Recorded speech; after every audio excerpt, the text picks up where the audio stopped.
What's up guys, it's your boy Alex, and today we are reviewing one of the new Prime weapons that just got released together with our favorite Ghost Prime.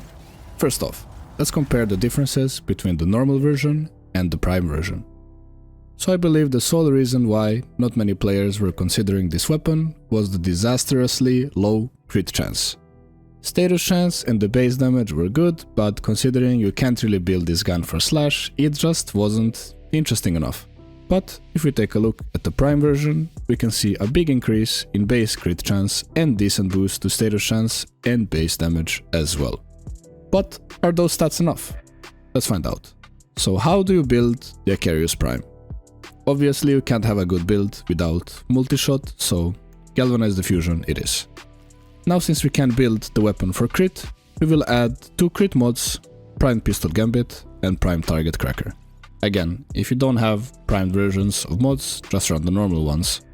It won't be as powerful, but it will be strong still. Next thing we need to take care of is the element, and oh, I wonder what element is the best here. Yeah, it's viral. The two 60/60 mods will give us a decent amount of status chance and damage. Next we run a faction mod. If you don't want to use them, you could slot Hornet Strike or a Riven mod instead. Then we top it off with Primed Fulmination. It's not really necessary since the radius we have is insane, but this makes it hilariously good. We have one mod slot left over. There are some options here. I decided to use Primed Hit at Charge. Hit procs are incredibly strong even with one proc, which reduces the enemy armor by 50%. And on top of that, the hit procs will act somewhat like slash procs, since we can't really make slash on this gun work otherwise. Now let's talk about the weapon, its strengths and weaknesses, while I show you some steel pad gameplay. So Akarius has an insane AoE properties, as mentioned from before. It can clear rooms in seconds and the KPM is very high. It has an aim helper, where the bullets will automatically find the enemies even if you miss. The stats it provides are very high, hence it allows for build versatility. With Warframe buffs, this gun becomes a monster. Most people say that it has ammo issues, but honestly I've not felt them at all. It was much easier to sustain it than a Kuva Brahma, for example. The Riven disposition is not incredible. It was much better on the non-prime version, but the non-prime version just lacks the crit stat, and even with a crit chance Riven, you would be barely getting to about 25 to 30% crit, which is not great. If they made the radial attack proc impact, it would be a lot better since hemorrhage mod would be an option, but the impact only procs on the direct hit.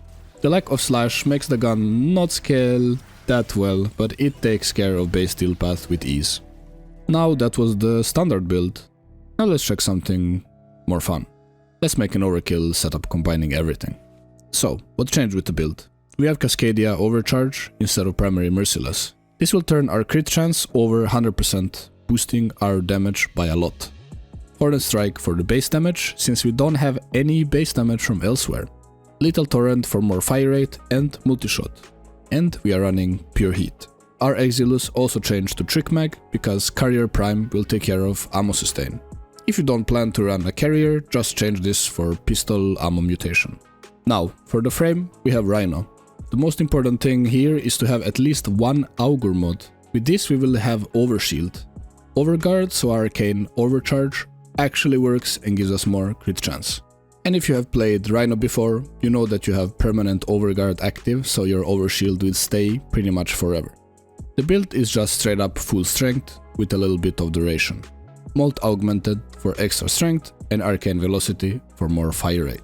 The aura could be anything else, but it's way too much investment for it to be worth it, to be honest, since you will need 2 Umbra Forma and 1 Aura Forma total.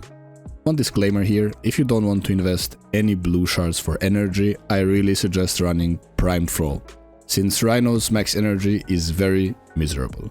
So this build just basically goes all into frame buffs. Our subzoom is Nourish and we have Roar from Rhino abilities. This is why I went with Pure Heat on the Akarius, as Viral was not needed. Nourish also prevents us from ever running out of energy, and since if you can't run out of energy, you have permanent Iron Skin, meaning that you can't die. For the companion, we have Carrier. With this you absolutely will never have ammo issues. Considering we have so high fire rate, it could happen. Only thing that matters here is to have the 2 bonds for more fire rate and crit damage, and have your sentinel over 50% crit chance. Bullclock can easily achieve this without Riven. Now let's see the second build in action. So our damage is better, well obviously since we have frame buffs. Plays out similarly though, again pretty insane on the base steel path, but will not scale that well into thousands of levels. Acolytes are not a problem either. If you're a fan of Sporelacer, you will for sure be a fan of this weapon. They are pretty similar in a way. I am very happy that DE understood the issues non-Prime version had, so they could make up for it in the Prime version. Well, I hope this video sparked an interest with the Akarius Prime, as it is one of the most fun weapons to use in the entire game, at least for me. If you want to see more builds, guides, or just random shenanigans, be sure to like and subscribe, maybe even share it with some friends. I will catch you in the next one.